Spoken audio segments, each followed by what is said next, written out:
Good morning.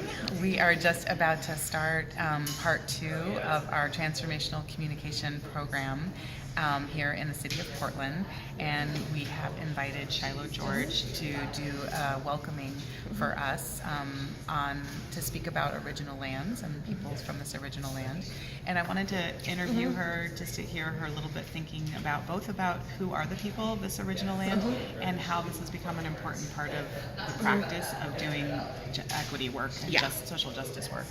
So the current lands that we're on here in what we call the Portland area are the traditional lands of the Kalapuya, the Northern Molalla, the Multnomah, which is a band of the Chinook, the Tualatin, which is a little bit more west, and the Cowlitz, who are over the Columbia River. Okay. Yeah, and so currently people from those bands have become part of the Confederated Tribes of Grand Ronde, the Confederated Tribes of Siletz Indians, as well as the Chinook tribe up in Washington State.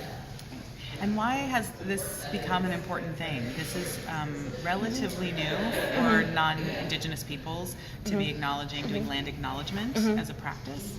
For sure. So this is an Indigenous protocol that people from this area and other tribal areas have done since the beginning of time. So when you're a guest somewhere, you always ask permission to be on the land.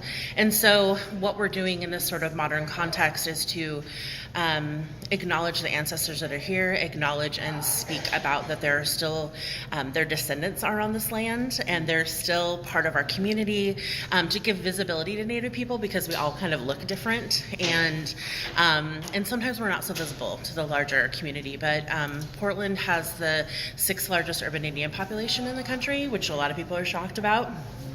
And it's also a way to remember in the work that we're doing about tribal people because they are their own sovereign nations. So I always try to remind people to prevent it becoming kind of like a transaction where we're just sort of saying, here's the land we're on, okay, we're done, we're going to get on with our business, is how do we engage tribal communities, how do we support tribal communities in the work that we're doing, how do we think about it in the policy work that we're making, and how do we continue as guests, and I consider myself a guest because I'm Southern Cheyenne and Arapaho as well as Scottish and Irish, so I'm a guest here even though I was born here.